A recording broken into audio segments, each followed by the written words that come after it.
Thanks for checking out my channel Show and Go. That we are going to build a show car that goes, hence the name of the channel. That in the show car world, you want to do things that stick out a little bit but still look classy.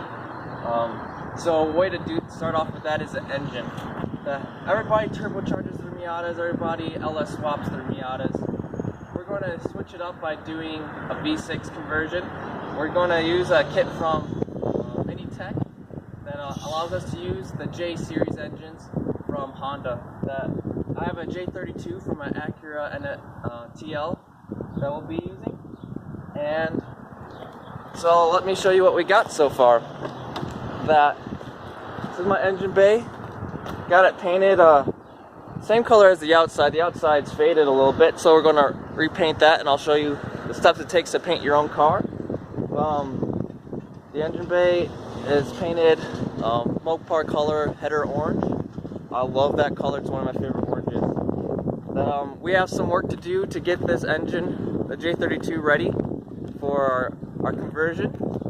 So that's what we're going to do today. I love this shirt by We Ride. I'll put the link in the description below. I don't want to get this shirt dirty, it's one of my favorite ones. So I'll change my shirt and I'll meet you over there. So we're here at my friend's house. Here's our J32 that we'll be swapping in. This is the Acura TL that I bought for $200. I've actually made like 3 times my money back from selling parts on it. So what we're first going to try and do is get this air intake manifold off so we can remove the valve covers. That for the swap you have to switch the sides that the valve covers are on. And so I figure since I'm taking them off, I'm going to paint them that awesome wrinkle black. So let's start removing the air intake manifold. The first part of removing the air intake manifold, we'll have to remove all these bolts here on the top. They're 10mm, and then we'll disconnect the hoses and wires. So let's get at it.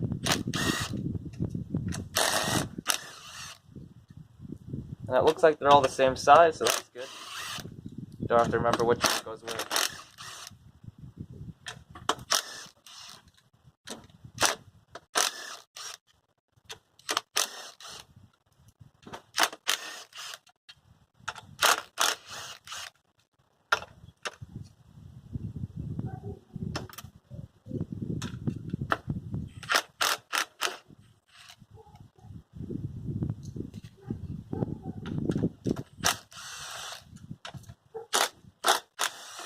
Once you remove the bolts and disconnect all the hoses and wires, I'll remove the top plate and I'll expose a bunch of different bolts.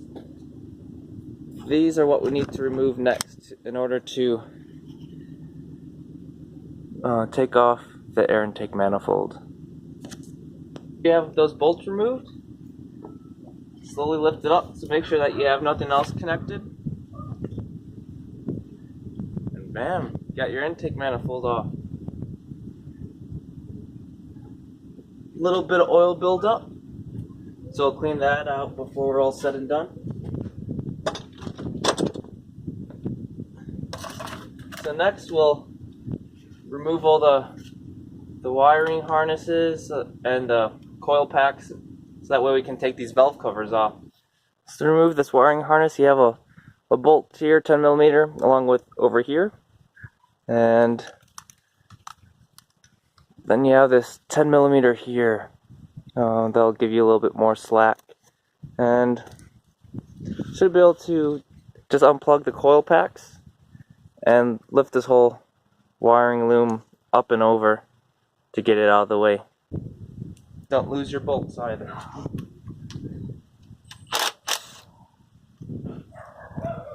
A pro tip is put them in these little plastic bags. So that way you can learn and take a lot of pictures. That way you can remember where everything goes. There's that.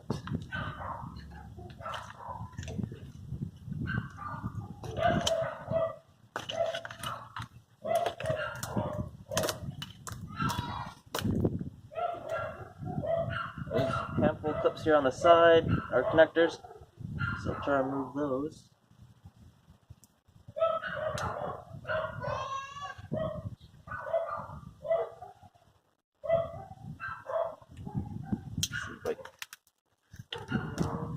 to see if I could make this work without removing those because they're a pain in the butt. Let's see. Yep, these are 10 also. Yeah, I'll remove the coil packs first. Okay, so we'll move the coil packs next. These are 6mm Allen key.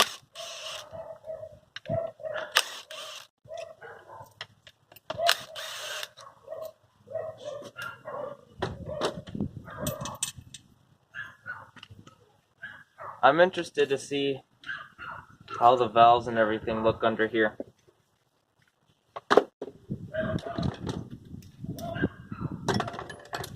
My friend that I bought it from, he had a complete work history.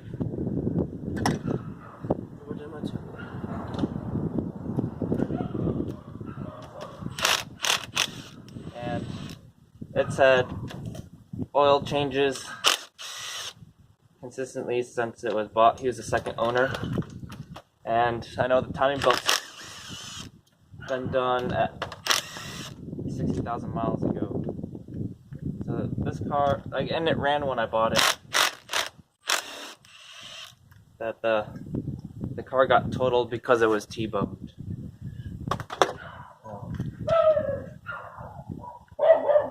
But even if you don't get a used car or a salvaged car, you could buy one of these engines for around $500, $800. So it's pretty inexpensive. Pull these plugs out with the bolts. Sweet. So that's all of those. Let's see if I can pop this off.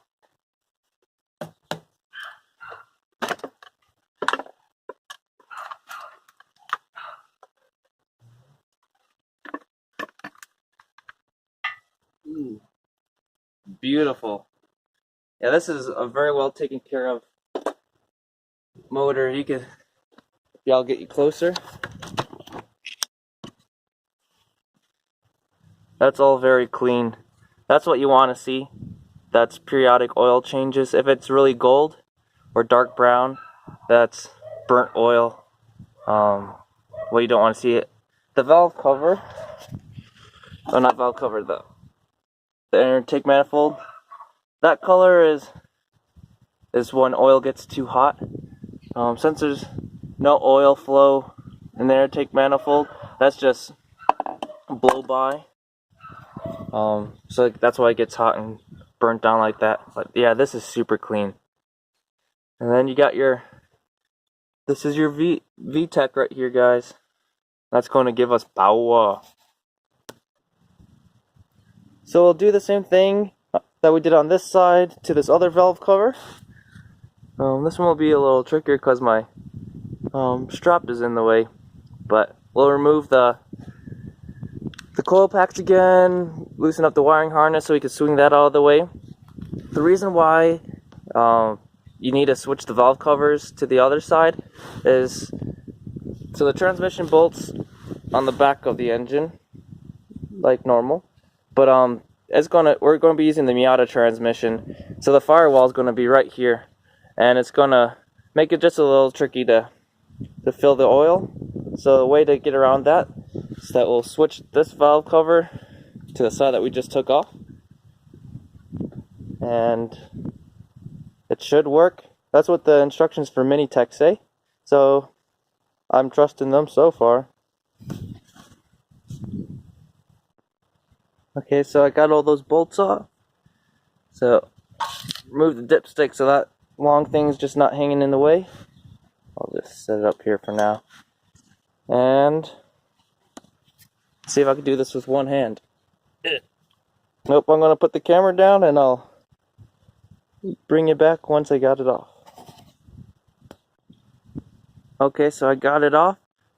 I ended up forgetting that I had a bolt down here. That the yellow strap was in the way. You can see this one is what I was talking about earlier, where it's slight gold color. This isn't too bad. It's kind of interesting that this side is a little bit more yellow than the other side. But this is still in really good shape. That I've seen a lot worse. So now, gonna prep the valve covers, gonna clean those, and we'll paint them.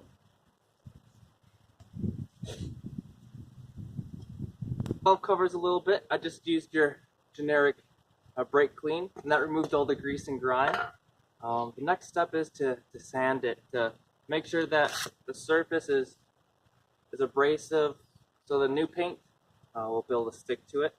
Then I'm going to be using just 220 grit. So you can use anywhere from like 220 to probably to 400 grit. That's what I would use. And then you can even use Scotch-Brite, which is a red abrasive pad, and that works really good. Make sure not to scuff or mess up all the machine surfaces or where your hoses go. So let's start sanding. I like to make sure that I sand it so that all the shiny surface from the paint is gone and you get this nice matte surface. That's what you're looking for. Okay, now I have them all cleaned and scuffed. Don't rush the prep process. It's the prep process that makes or breaks your paint job.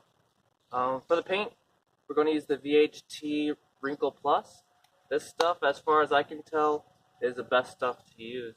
The directions say spray on at least 3 coats, and do the first coat horizontally, second coat vertically, and then the third coat diagonally. And they said for having the best wrinkle, you need to put it on thick. But if you put it on too thick, you're gonna run. So you can always add a little bit more as you go.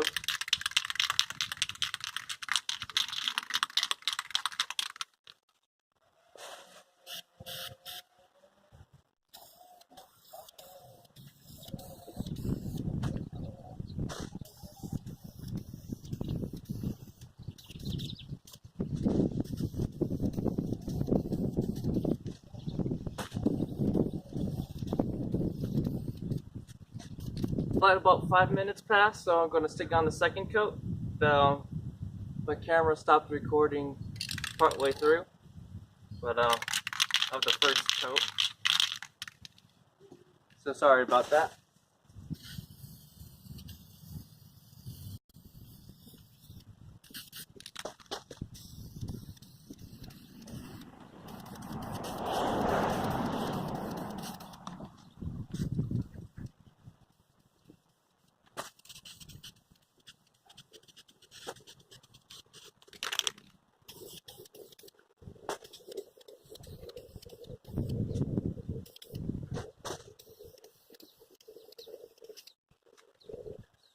I can already see the wrinkle coat starting to form, so that's good.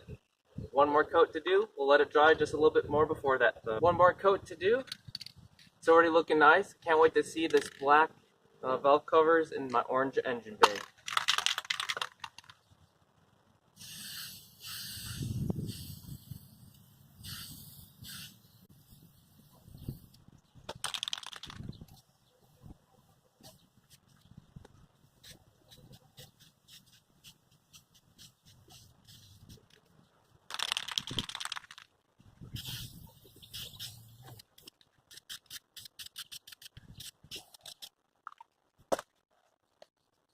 So as we wait for this to dry, they say it takes about 2 hours.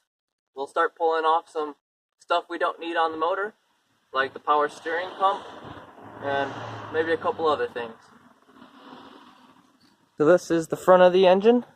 This big pulley up here, this goes to the power steering pump that I'm doing a power steering delete on my Miata, so I'm going to get rid of that because I won't be using it. This other thing I'll be taking off is here on the side. I'll take off that little mounting bracket that was for the AC compressor that I don't have. I removed the AC from my car. So looks like for the power steering, that remove that bolt, and there's a bolt right down here, And I think those are the only ones. So I'll remove those. They are a 12 millimeter.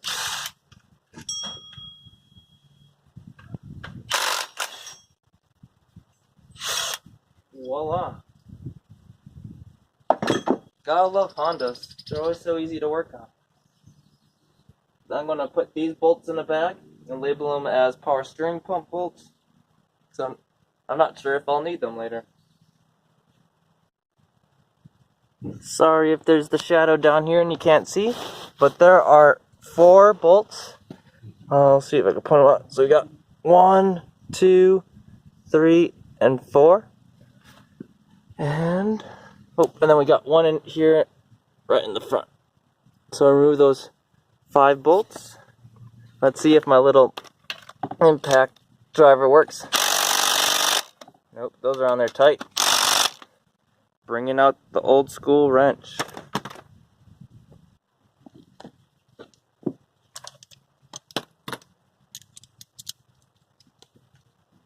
Aha.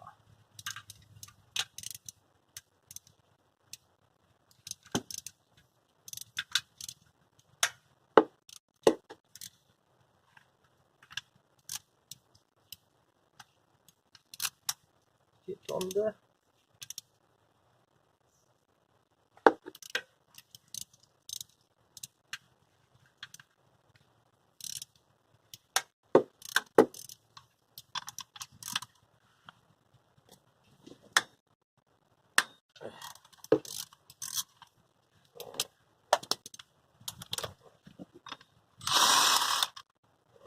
One.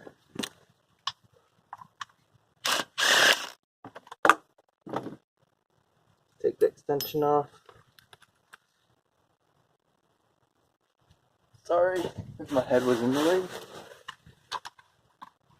Oh.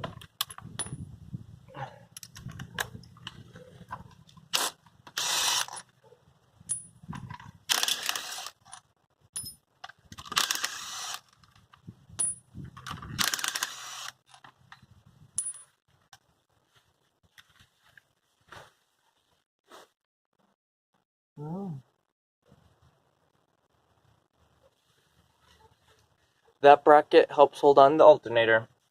So don't take that off.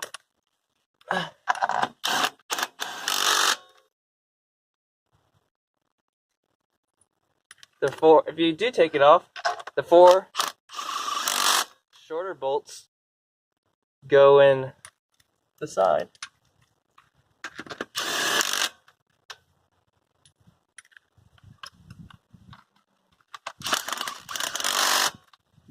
And the long one goes into where the alternator bolts on. I was hoping for some weight reduction. Well, it was just that power steering pump that I had to take off. So as I wait for my valve covers to dry, I'm going to finish removing the wiring harnesses. I removed the main engine wiring harness, which came out of that hole in the firewall there. That went to the ECU and then to the engine. From my understanding, I may need this wiring harness with the fuse box. It's going to be a slight pain to take out because that's what the headlights connected into. So it goes around on the back of the firewall all the way to the other side, and then also into the traction control brake thingy. And then it goes all the way back behind here and into the firewall. From there, it goes inside, so you can see all the damage. But that there is what made it totaled. It's a big repair. Okay, but anyway, and then it goes up through there, and so I have to figure out how to disconnect it from all those wires, and I'll probably end up taking as much of the wiring harness out as I can.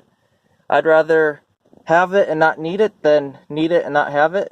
Because after I pull the wiring out, we're gonna scrap this car. Yeah, see, Sold the seats, sold the transmission.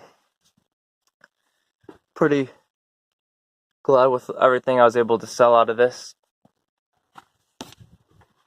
Finally was able to remove all the wiring from the engine bay portion. Now all I have left is inside the cab and underneath the dash. So hopefully that's fairly easy. To remove it's pretty straightforward. Wherever it's clipped on, remove those clips. Like I said, I'm not sure if this part of the wiring harness is needed. It does have the fuse box, which then connects to the battery, supplies power to the engine through the ignition, stuff like that. So I may need this fuse box, but I may also be able to splice in and use the stock Miata fuse box. Sadly, there's no information about the wiring portion of these builds. As far as I can tell, there's only been 6 people that have done this swap on their car. 2 of them being from the company that makes the conversion kit. So that's why I'm making these videos. Hopefully they end up being educational or informational for someone interested in this build. I'm pretty excited about it. So here we're underneath the driver's side part of the dash, and I'm slowly removing all of these connectors. There are a bunch that right there's where the wiring harness goes through the firewall. I'm pretty sure once I disconnect everything from this fuse box that's hiding behind here, they'll be able to pull the fuse box away and I'll be able to see better where exactly those wires are running. And hopefully I'll be able to push it out through the firewall because the plugs on the engine bay side are too big to fit through that hole. So if you look here on the back side of this fuse box, let's see if I can show it. Poor lighting, bad angle. Okay, right up there, you can see all those different connectors. I have to remove all those, and then this box will be free, and we'll go from there. Well, I got it out that a lot of those connectors go to this wiring harness. That wiring harness, this part goes to the electric seats, the different airbags, all the yellow connectors and yellow wrapped wires. Those are all for airbags. So this I don't need this part of the wiring. And then over here, all the way under there, got all those disconnected. So I have a couple more clips to pop off, and then I'll be able to pull that out right through the firewall. Hooray! That went smoother than I expected, but a little bit crazier too. Finally got the wiring harness out. Look how long this thing is. So many wires.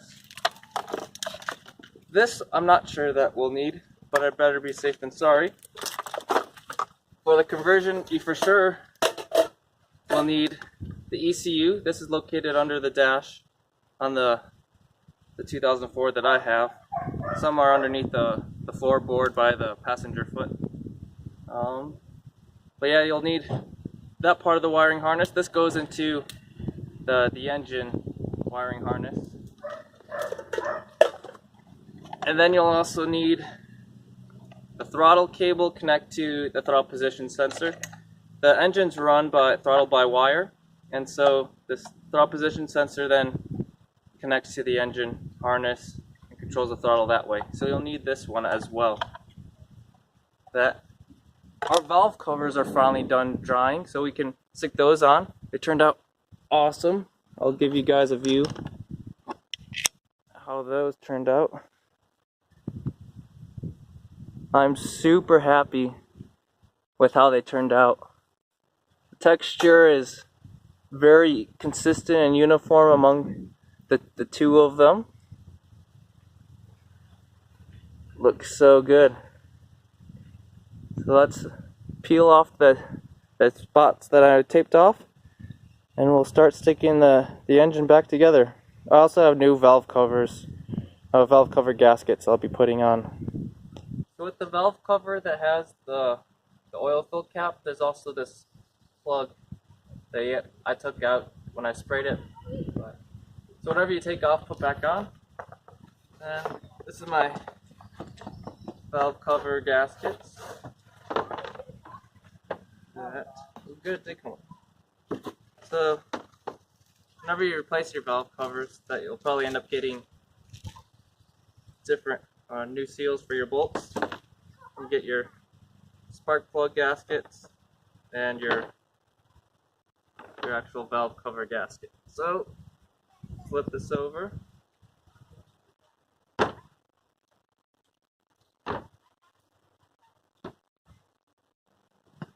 See if it just use my fingers.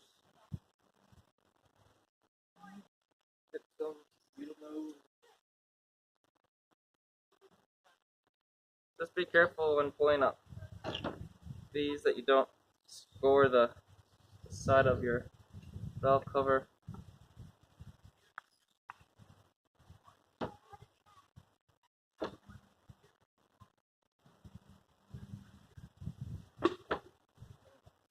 Those are on, they're good. Get that later. These come off easy. Yeah, so I'll go replace all the spark plug seals and little seals on the bolts. Okay, so I finally got the these seals replaced. They were a pain in the butt. I completely destroyed them. They're stuck in there pretty good. If you have like the polar tool for those, that'd probably work pretty good. I just used the flathead screwdriver and carefully pried it up, and that worked. And then I got the new one around the outside. So we'll go stick it on that valve cover. That's the oil fill. It was on this far side with the dipstick, but we're going to see if it fits onto the other side.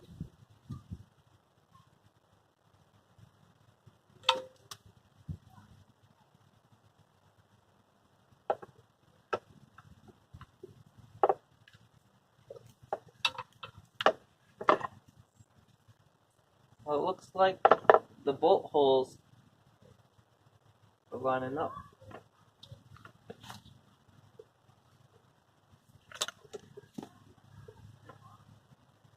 So you have to make sure that valve cover gaskets for the spark plugs go right around the little openings.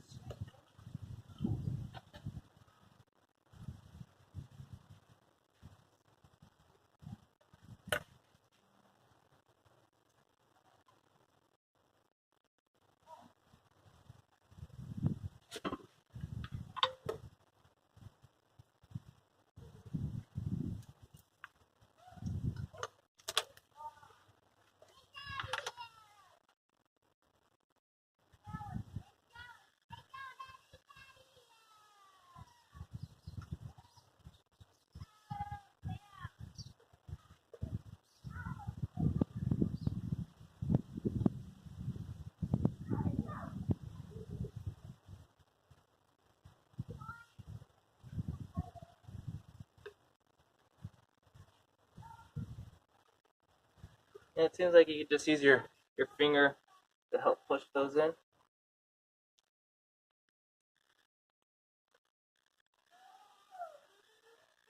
And I'll show you up close what I mean.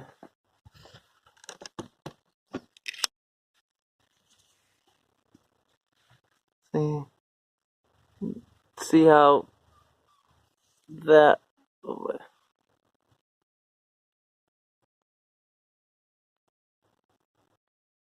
this is that metal cylinder on the inside. You have to make sure that the gasket goes around the outside of that.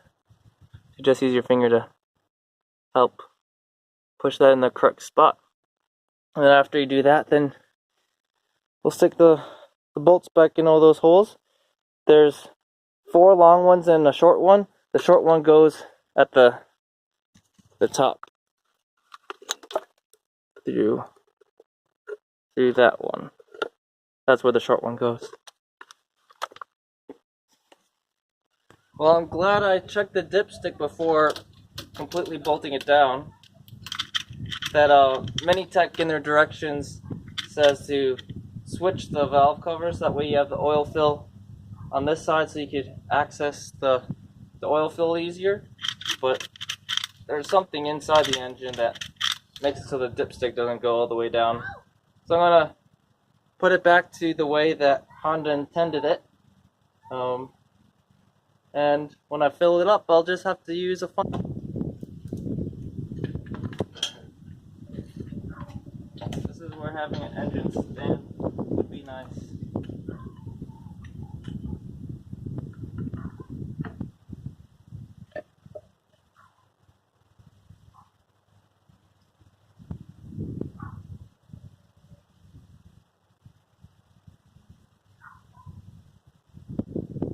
Those gaskets around, spark plugs.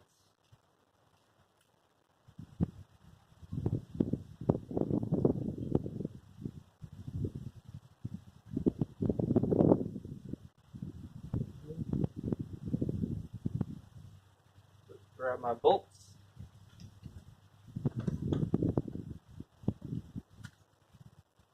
These valve cover bolts get torqued to 100 and I think it's like 109 inch-pounds, which is a little less than 10 foot-pounds, so just make them snug. So I like to use the 1/4 inch ratchet so you don't get it too tight.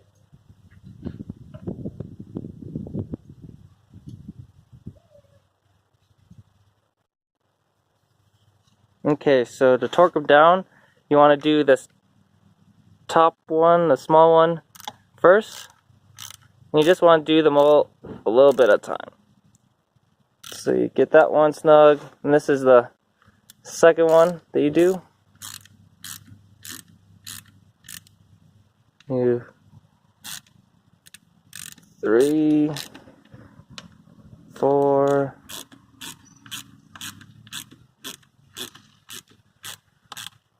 and then your fifth one. Oops, sorry.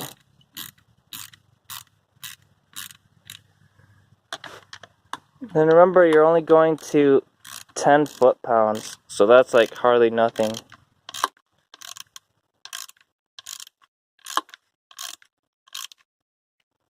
So I like to go till you see the gasket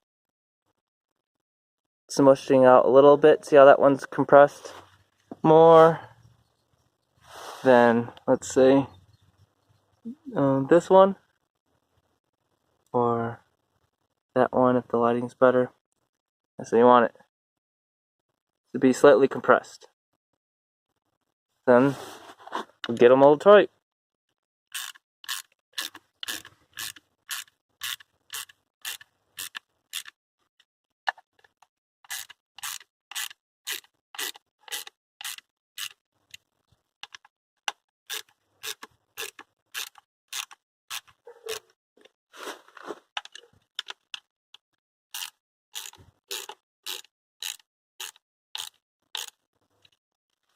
Cool, so then we'll stick this back on. I'll use both hands so I don't scratch my new paint. This one just has 2 bolts to hold it down, 10mm. So I like to make those the German torque spec of neat and tight.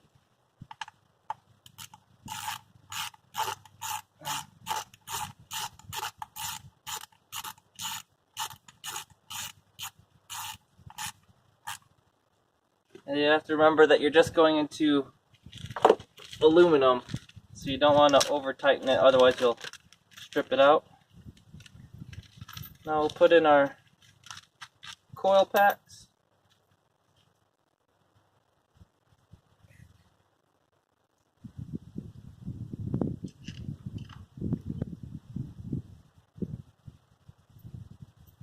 These also you'll just make hand tight.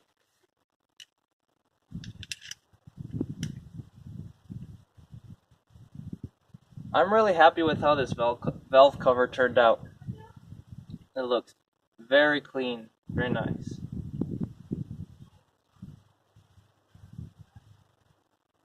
I think it looks a lot more classy than the original silver.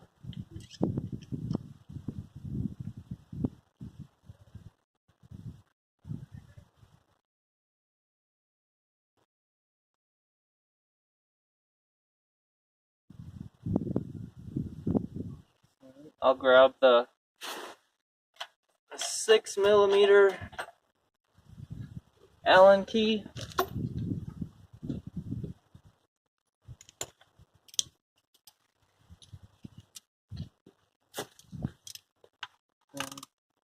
Just make those hand tight.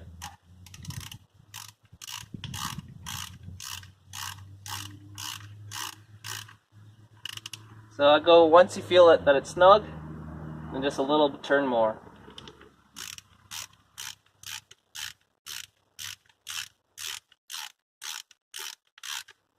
So snug, little turn more, and you'll be able to tell once it's snug. Snug, little turn more. Plug these in.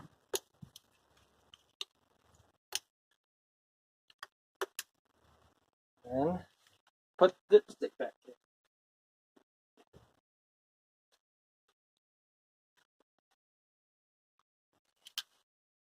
Oh yeah, see? Doesn't hit anything. Awesome, so now to the other side. It's looking so good. I'll let you guys take a look.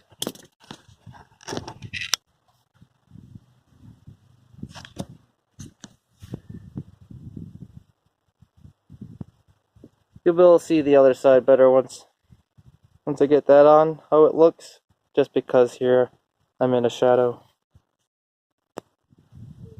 Okay, so I got this valve cover all set up. I think I forgot to mention that with these seals for the spark plugs, make sure that they're pushed in flush and not too far down, and you'll be good. So I'll go stick this one on. See if I could set up the tripod in a spot. That's good. Try that.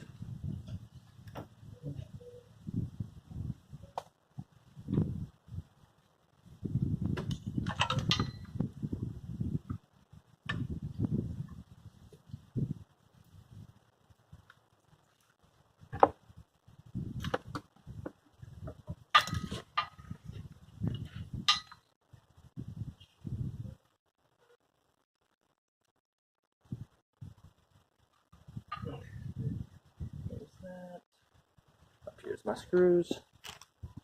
I guess my bolts.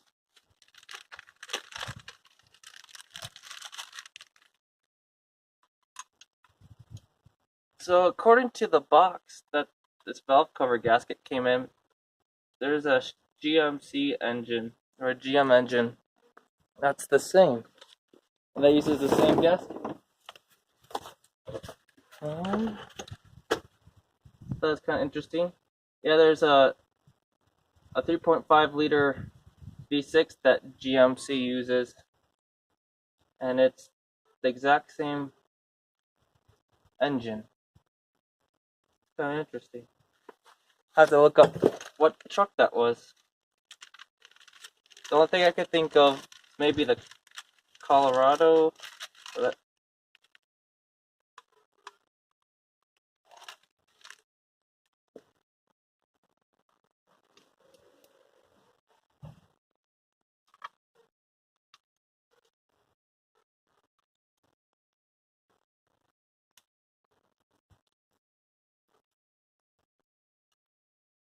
So I'm not going to make you guys watch me put all these in.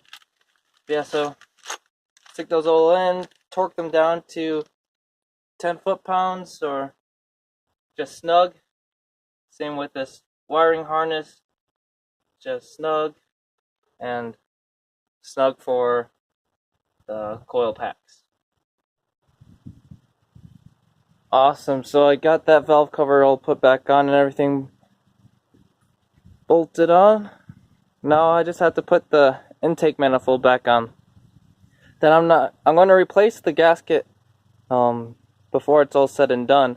But today I'm just going to reuse the old gaskets. That there's some modifications that you have to do to the intake manifold, because the way that it was set up in Honda and Acura for the front wheel drive, once you turn the engine around for rear wheel, the throttle body points right at the firewall. So you have to chop that off and weld it on differently. So that's going to be pretty cool. That'll be in a different video. But yeah, so I'll go put the intake manifold back on and we'll go from there. We'll have the intake manifold we'll put back on. They're not torqued down or anything. They're just tight. I'm going to be replacing the gaskets after I modify the intake manifold. I think the valve covers turned out awesome.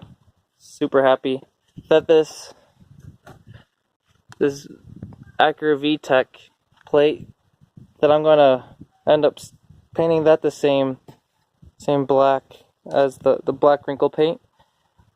I'm debating whether or not to shave off these letters so it's just a blank.